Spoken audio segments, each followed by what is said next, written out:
Quadrilateral के बारे में आज हम लोग को पढ़ना है। सर क्वाड्रिलेटरल क्या होता है? अ four sided polygon, a four sided polygon is called a quadrilateral। तो सर फोर साइडेड यदि पॉलीगन है तो उसको अपने क्वाड्रिलेटरल बोलेंगे। तो फोर साइडेड सर कैसा भी हो सकता है, it should be a four sided polygon, it's a four sided closed geometric figure. ये अपना क्वाड्रिलेटरल है। अब क्वाड्रिलेटरल के अंदर में अपने पास क्या क्या होता है sir?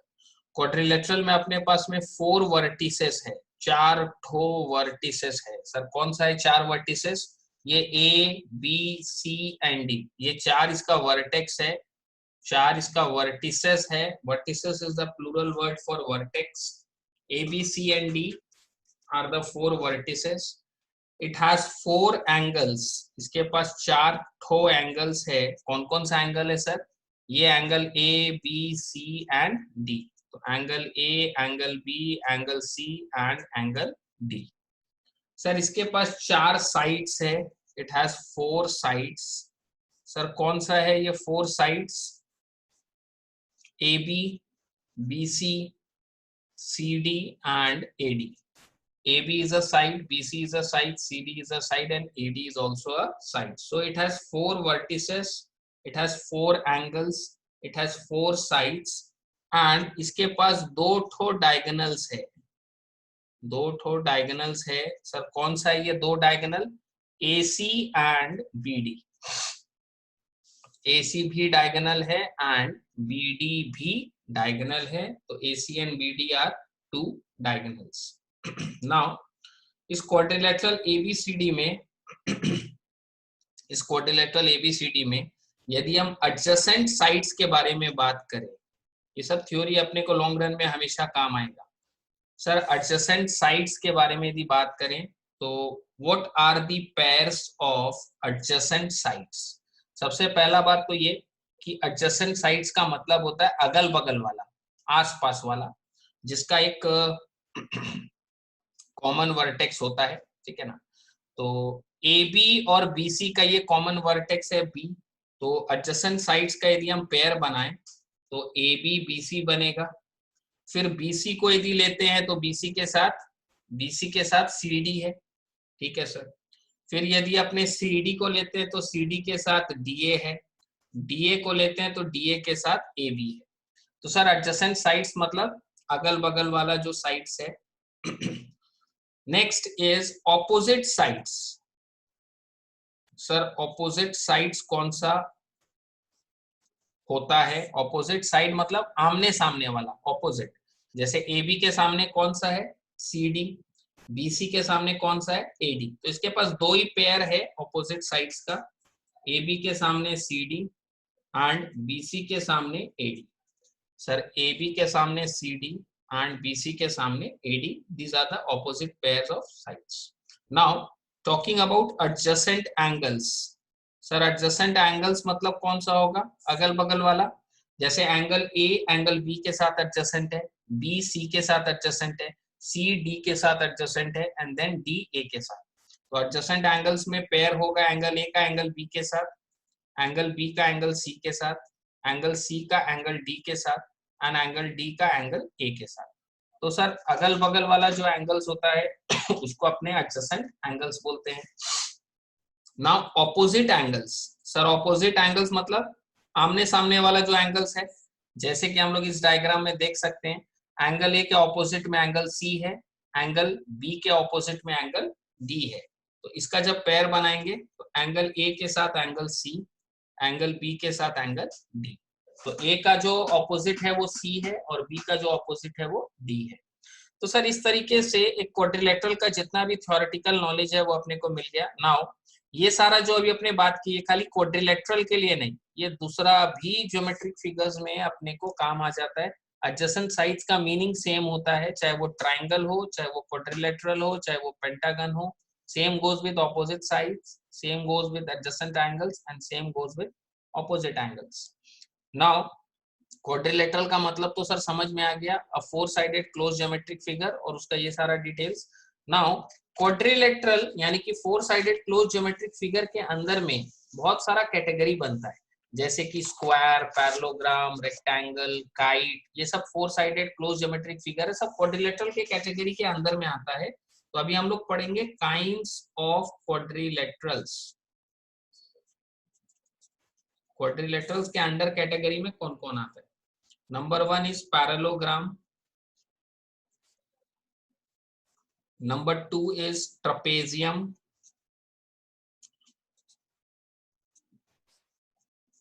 Number three is kite. तो अपने को यहाँ पर ये लोग तीन ही के बारे में बात किया, वैसे स्क्वायर, रेक्टेंगल, ये सारा भी, रोम्बस, तो वो सब भी अपने क्वाड्रिलेटरल्स के अंडर कैटेगरी में आता है। बट अभी अपने स्कोप ऑफ सिलेबस में ये तीन के बारे में डिस्कस किया है, एक पैरेललोग्राम, एक ट्रपेजियम और एक काइट। इसमें सबसे पहले अभी हम लोग बात करेंगे पैरेललोग्राम के बारे में। सर पैरेललोग्राम क्या होता है और इसका क्या क्या ज्योमेट्रिक प्रॉपर्टीज है वो अभी अपने पढ़ेंगे और अपने को लर्न करना है। पैरेललोग्राम कुछ इस तरीके का स्ट्रक्चर होता है जिसके अंदर में opposite pairs are equal and parallel. तो सर ये वाला इससे इक्वल है और ये इससे पैरेलल। तो in case of a parallelogram opposite pairs are parallel and equal. Now coming to the properties of parallelogram, एक एक करके इसका सारा प्रॉपर्टीज के बारे में हम लोग डिस्कशन करते हैं और ये लर्न करना आप लोग को। सबसे पहला property, opposite sides of a parallelogram are of equal length. जैसे ये साइड इससे ऑपोजिट है तो ये दोनों बराबर होगा, ये साइड इससे ऑपोजिट है तो ये दोनों बराबर होगा। तो सर प्रॉपर्टी को अपने यहाँ लिख लेते हैं, the opposite sides of a parallelogram are of equal length, opposite sides are of equal length। तो सर इसके अंदर में सबसे पहला प्रॉपर्टी अपने को क्लियर हो गया कि opposite sides are of equal length। now moving to property number 2, property number 2 में बोलता है opposite angles of a parallelogram। opposite angles कौन सा हुआ? Angle A, angle C, angle B, angle D। तो opposite angles of a parallelogram are of equal measure। opposite angles of a parallelogram are of equal measure। Sir opposite angles of a parallelogram, opposite angle है ये, opposite angle are of equal measure। तो opposite angles are equal, ठीक है sir. Moving to the third property on this, adjacent angles of a parallelogram, adjacent angles of a parallelogram are supplementary opposite adjacent angles। adjacent angles कौन सा होगा sir? Angle A and angle C। तो बोला इन दोनों को add करने से दे are supplementary, मतलब इन दोनों को ऐड करने से 180 आएगा। ये चीज हम लोग लाइंस एंड एंगल्स वाले चैप्टर में भी पढ़े होंगे या पढ़ेंगे कि जब दो लाइन पैरेलल होता है तो ये ट्रांसवर्सल है AB, इन दोनों के एंगल को ऐड करने से, angle A plus angle B करने से कितना आएगा सर? 180 डिग्री आएगा। उसको हम लोग रीजन क्या देते हैं? कोजॉइंट एंगल्स, अलाइड एंगल्स, को इंटीरियर एंगल्स। तो सर ये दोनों एंगल को जब अपने ऐड करते हैं तो ये दोनों एंगल को ऐड करके 180 डिग्री आता है, ठीक है sir. adjacent angles of a parallelogram are supplementary। now moving to the fourth property, diagonals of a parallelogram bisect each other। diagonals of a parallelogram bisect each other। Sir क्या बोलना चाहता है? ये पैरेललोग्राम है, इसका ये एक डायगोनल है AC और इसका ये दूसरा डायगोनल है BD। तो ये जो डायगोनल AC है वो BD को बाइसेक्ट कर रहा है, मतलब जितना ये है उतना ये है एंड जितना ये है उतना ये है। तो diagonals of a parallelogram bisect each other. So these are the basic properties जो थ्योरी है। अब इसके बाद अपने इसके ऊपर में एक एक करके सम्स बनाएंगे ताकि ये प्रॉपर्टीज अपने कैसे अप्लाई कर रहे हैं वो चीज क्लियर हो जाएगा। Now moving to the sums on this, एक एक करके अपने क्वेश्चंस देखते हैं उसमें क्या क्या प्रॉपर्टी अप्लाई करना पड़ रहा है और किस टेक्निक से अपने उसको सॉल्व करेंगे। Sum number 1, in the given figure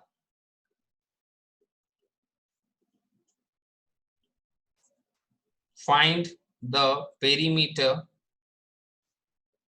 in the given figure find the perimeter of the parallelogram PQRS. In the given figure find the perimeter of the parallelogram PQRS. तो यहाँ पे सर अपने पास parallelogram है PQRS, ये 15 centimetre है, ये 7 centimetre है। In the given figure find the perimeter of this parallelogram PQRS. Parallelogram का अपने को ज्योमेट्रिक प्रॉपर्टी पता है कि जो ऑपोजिट साइड्स होता है वो इक्वल लेंथ का होता है।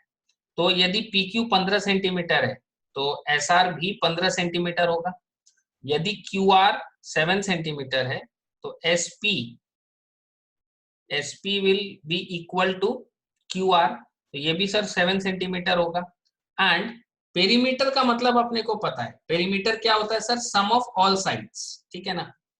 तो सम ऑफ ऑल साइड्स मतलब अपने ये सारा साइड्स को ऐड कर देंगे तो पेरीमीटर मिल जाएगा। सर एग्जाम में इसको अपने लिखेंगे कैसे, इन the given parallelogram PQRS, PQ is equal to 15 centimeter and QR is equal to 7 centimeter. As opposite, देखिए अपने प्रॉपर्टी को लिखेंगे, as opposite sides of a parallelogram, as opposite sides of a parallelogram are equal in length, as opposite sides of a parallelogram are equal in length, therefore SR equal to PQ equal to 15 centimetre, PS equal to QR equal to 7 centimetre. Therefore perimeter is equal to PQ plus QR plus RS plus PS. So this is 15 plus 7 plus 15 plus 7. अपने add कर देंगे, this will B 44 centimetre and this is your answer.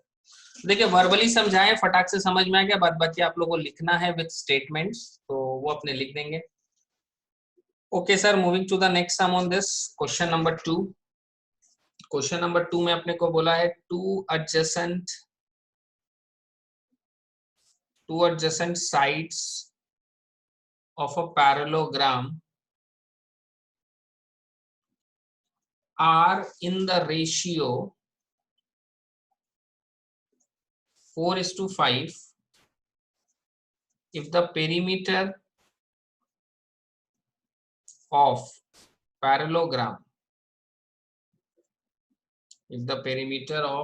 parallelogram is 54 centimeter, find the length of its sides। ठीक है sir, question में अपने को क्या बोला है, two adjacent sides of a parallelogram are in the ratio 4:5। तो सर यदि ये पैरेललोग्राम है, इसका जो एडजेसेंट साइड्स है मतलब ये वाला एंड ये वाला, सो इन लोग का अपने को रेशियो दिया है 4:5, जिसमें अपने बोलेंगे let the common ratio be x, let the common ratio be x। अच्छा यहाँ नेमिंग कर देते हैं a b c and d। So let the common ratio be x, तो इसके अंदर में अब अपना क्या हो जाएगा, ए बी जो है सर 4:5 दिया है ना, तो अपने ए बी वाले को छोटा लेते हैं, तो ये 4x हो जाएगा एंड बी सी को अपने ले लेंगे 5x। ठीक है सर, नाउ अपने को पता है कि यदि ये 4x है तो ये भी 4x होगा because opposite sides are equal, और यदि ये 5x है तो ये भी 5x होगा because opposite sides of a parallelogram are equal. Now इन सबको ऐड करने से पेरीमीटर आना चाहिए। देखिए हम थोड़ा स्टेटमेंट कम लिख रहे हैं, वो आप लोग लिखिएगा, यहाँ पे स्पेस भी नहीं है और अपने पास इतना टाइम भी नहीं है, तो एग्जाम पर्पस के लिए तुम लोग स्टेटमेंट्स लिखना सीख लेना। तो सर ये चारों को ऐड करने से अपना कितना आना चाहिए यहाँ पर 54 सेंटीमीटर। 5 + 5 इज 10 + 8 18, यानी x equal to 54/18 which is equal to 3। Sir x का वैल्यू अपना आ गया। तो क्वेश्चन में अपने को पूछा था find the length of its sides, find the length of its sides. तो AB का वैल्यू कितना हो जाएगा 4 × 3 विच इज 12 सेंटीमीटर। BC का वैल्यू कितना हो जाएगा sir 5 × 3 which is equal to 15 centimetre. तो सर लेंथ कितना है साइड्स का 12 centimetre and 15 centimetre. Moving to the next sum on this, question number 3.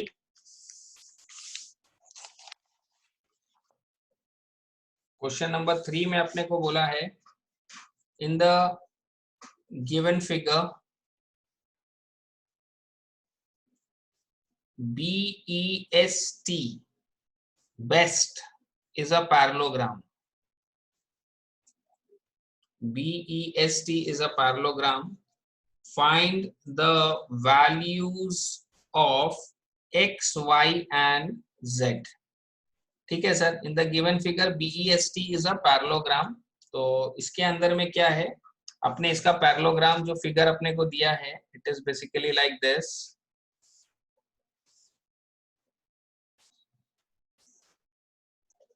This is BEST और यहाँ पे U दिया हुआ है। So in the joining figure best is a parallelogram, find the value of x, y and z. अपने को यहाँ पे 100 दिया है और यहाँ पे ये लोग इसको x लिखा, यहाँ वाला को z लिख के रखा है और बाहर में y है। थोड़ा ध्यान दीजिएगा, अभी हम लोग प्रॉपर्टी में पढ़े थे कि यदि ये पैरेललोग्राम है तो पैरेललोग्राम का ऑपोजिट एंगल्स क्या होता है सर, पैरेललोग्राम का ऑपोजिट एंगल्स इक्वल होता है। मतलब कि sir x is equal to 100 degree हो जाएगा। रीजन तुम लोग लिख देना विद स्टेटमेंट। अपने को मालूम है opposite angles of a parallelogram are equal, तो x इज इक्वल टू 100 हो जाएगा। नाउ ये लाइन पैरेलल है इससे, तो ये जो लाइन जा रहा है ये ट्रांसवर्सल का काम कर रहा है। This line is parallel to this line, तो ये ट्रांसवर्सल का काम कर रहा है। जितना x है उतना y होगा। The reason will be corresponding angles. Sir y is equal to x equal to 100 degree each, the reason will be corresponding angles. Sir ये एंगल इस एंगल से इक्वल होगा क्योंकि ये लाइन पैरेलल और ये ट्रांसवर्सल का काम कर रहा है। So these are corresponding angles. Now अपने को ये स्ट्रेट लाइन है, इस पॉइंट पे बाहर वाला 100 है तो अंदर वाला कितना होगा सर 80 डिग्री। कैसे निकला सर, एक स्ट्रेट लाइन पर एक गिवन पॉइंट पे टोटल एंगल कितना डिग्री होता है सर, टोटल एंगल 180 डिग्री होता है। तो बाहर वाला 100 है तो अंदर वाला 80। So z is equal to 180 minus 100 which is equal to 80 degree. तीन वैल्यू पूछा था अपने को x, y एंड z का, अपने एक एक करके तीनों निकाल दिए। सबसे पहला में अपने क्या बोले कि ऑपोजिट एंगल्स आर इक्वल, तो यदि ये 100 है तो ये भी 100 होगा। फिर यदि ये 100 है तो ये 100 होगा, the reason will be corresponding angles. यदि ये 100 है तो अंदर वाला 80 होगा, linear pair angle at a point total 180 degree होता है। बाहर वाला यदि 100 है तो अंदर वाला 80 होगा। ठीक है sir, x, y and z का वैल्यूज निकालने बोला था, अपना निकल गया। Moving to the next sum on this, question number 4. In the given figure ABCD is a parallelogram.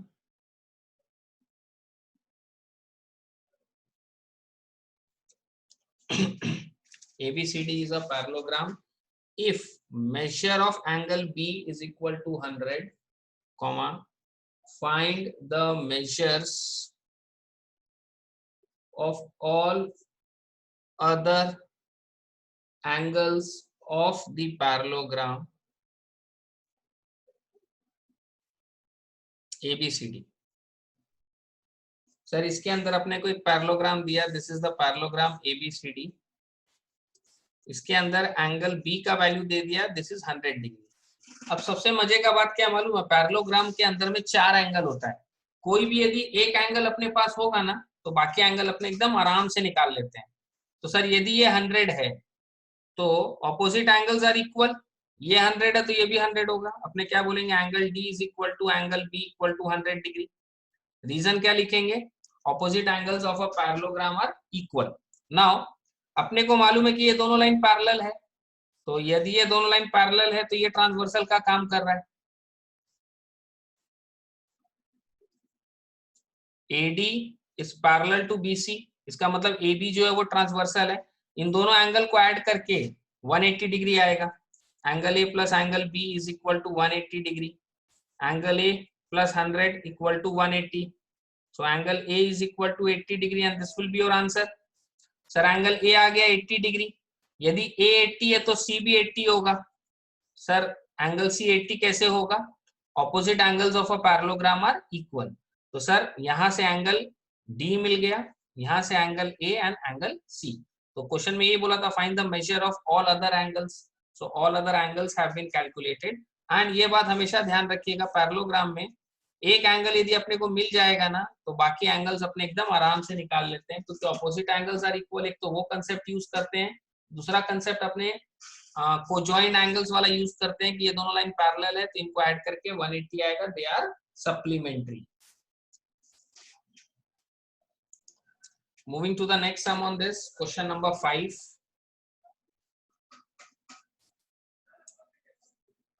In the given figure,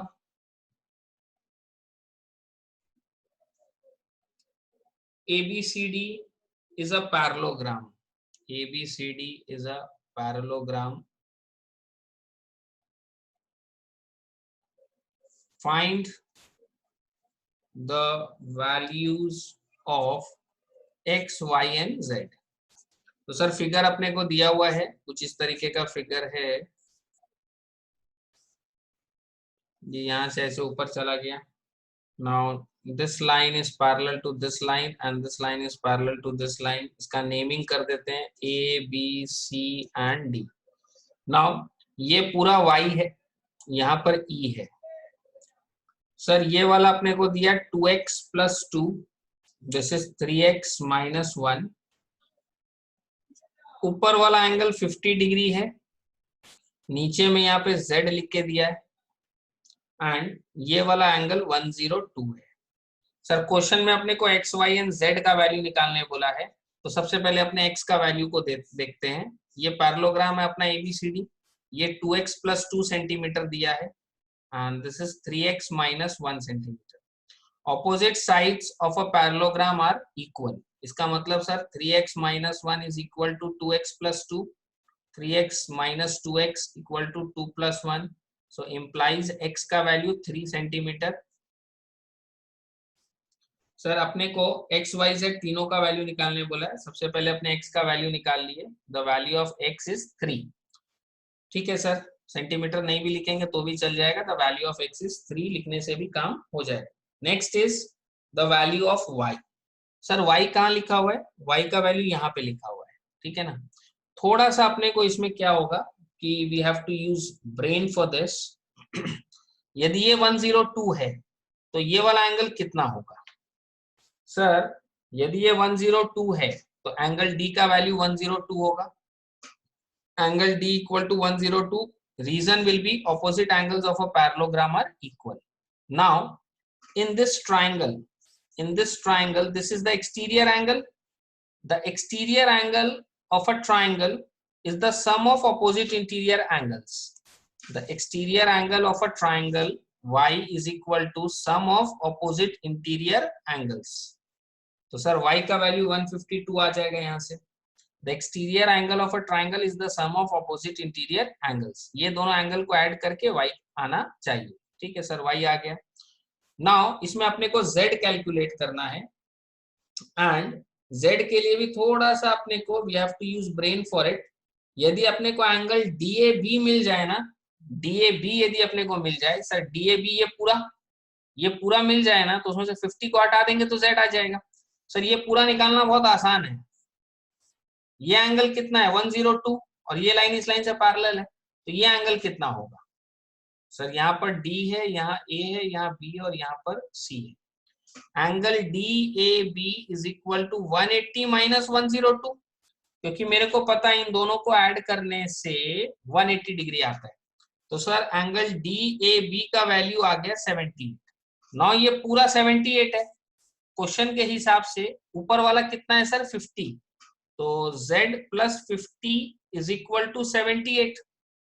z plus 50 is equal to 78, यानी z equal to 78 minus 50 which is equal to 28 and this will be your answer for z।